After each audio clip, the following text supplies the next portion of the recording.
Hey everyone! I wanted to first and foremost say hello to everyone. Happy 2021. And I wanted to talk about sibling rivalry slash connection slash all of the stuff that falls in between when you're talking about siblings. And I want to talk about how you can engage if you should have relationships with your siblings as you get older, when you break away and start your own families and things like that, and how you can tell the difference between siblings that were raised in a healthy family and siblings that were not raised in a healthy family. And I'll give you two examples. My example is the neighbor across the street. I'm not going to say her name or their names in general, but we had a lot of wonderful neighbors, but this one neighbor in particular lived in the biggest house on the block, but they had five daughters and a son. The son was the same age as myself, so we went to school together.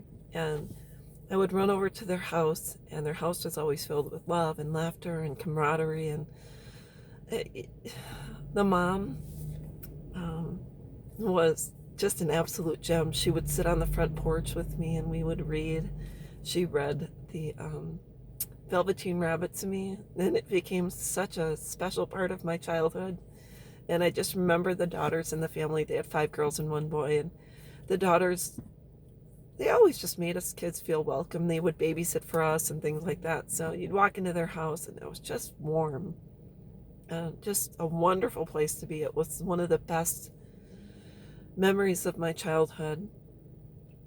And I do have a lot of friends whose moms always made me feel welcome and loved. And I could go on and on about stories like that. But then when you walked in my house, I had two parents, mom and dad, two and three sisters. And our house was kind of cold when it came to feelings and emotions. And it just, we didn't have the same camaraderie the family had across the street. And it was just like walking from, Florida into Alaska. It was kind of cold and distant and disconnected, and it's just the way it was.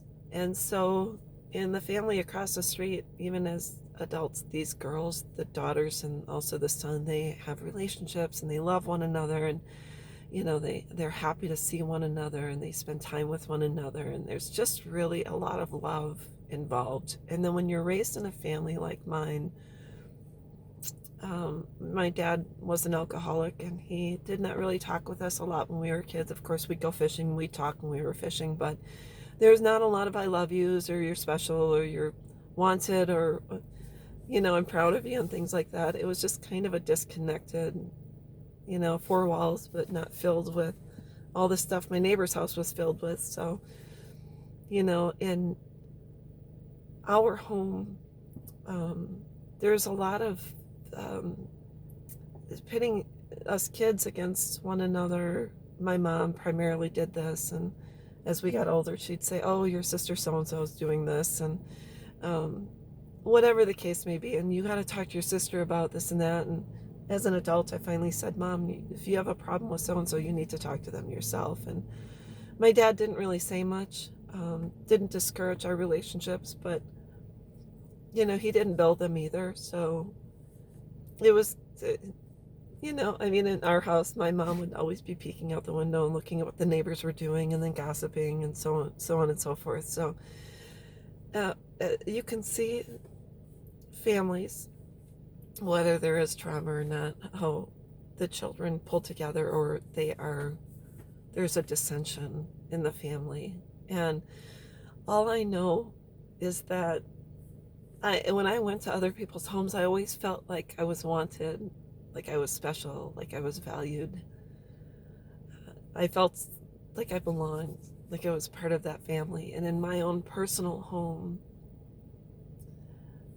it didn't feel that way. But then when you look at children, whether they are in a healthy home or unhealthy home, each child has his or her own recollection of the experience that they had in your childhood home.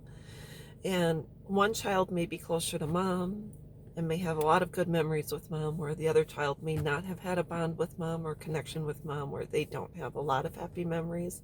So even 4 children, us 4 that were raised in the same home, my older sister, whom I'm not connected with at this time, will say, and we're only 10.5 months apart, she'll say, oh yeah, dad wasn't a nice person and what he did, XYZ. And I'll say, oh, I love dad. I mean, I had a lot of good memories about dad.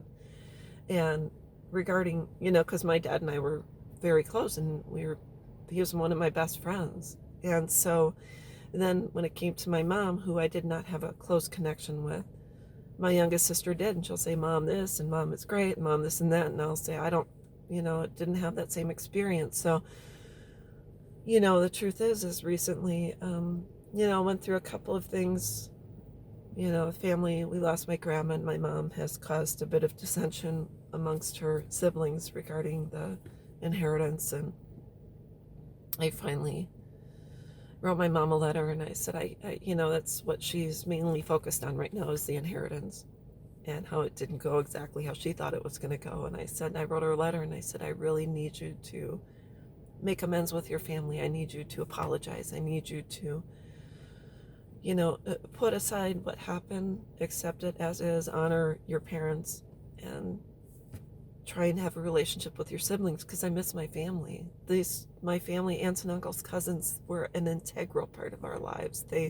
After my parents divorced, my aunts and uncles took us under their wings and really loved us and cared about us and took care of us girls. So anyways,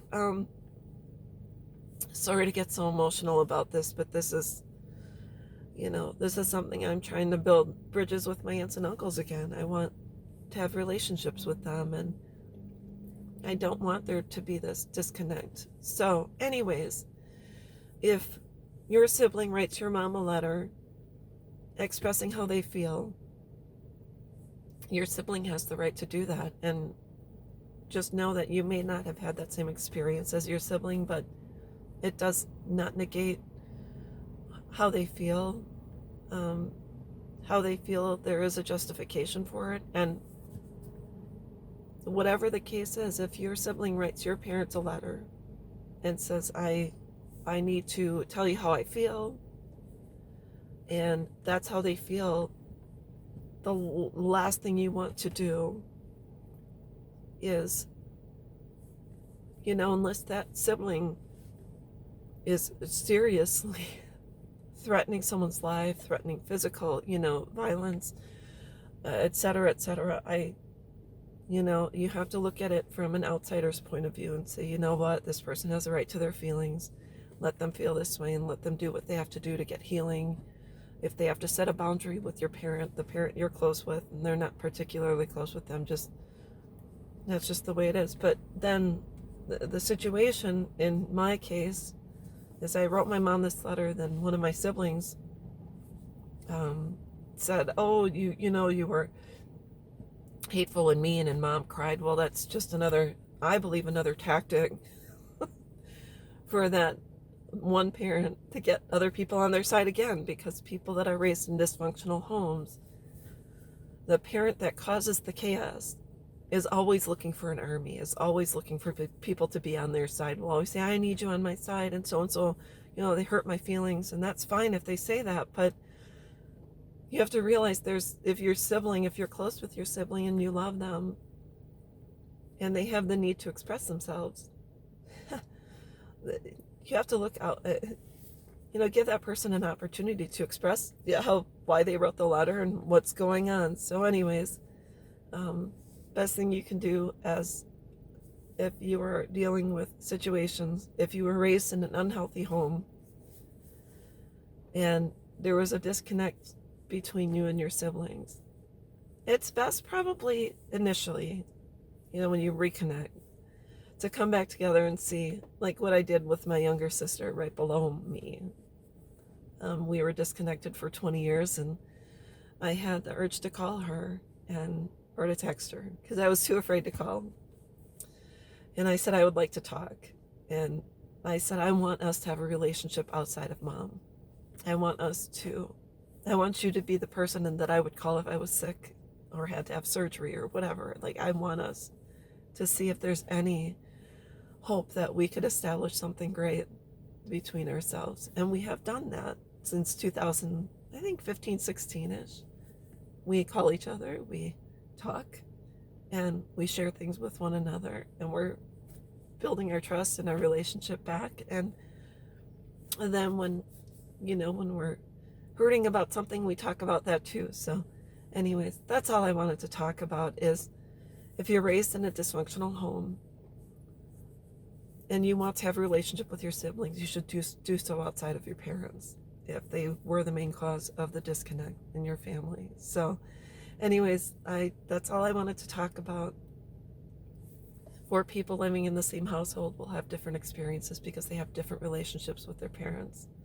And if one of your siblings is disconnected from one of your parents that you're very close to, allow them the opportunity and the space to do whatever they need to feel safe, gain healing, maybe reestablish a relationship with your parents at another time. But just right now, honor their requests, do what you have to do, and whatever you need to do for yourself and you feel it's the right thing, do it. That's all I wanted to talk about. And I'll talk with you soon. Bye-bye.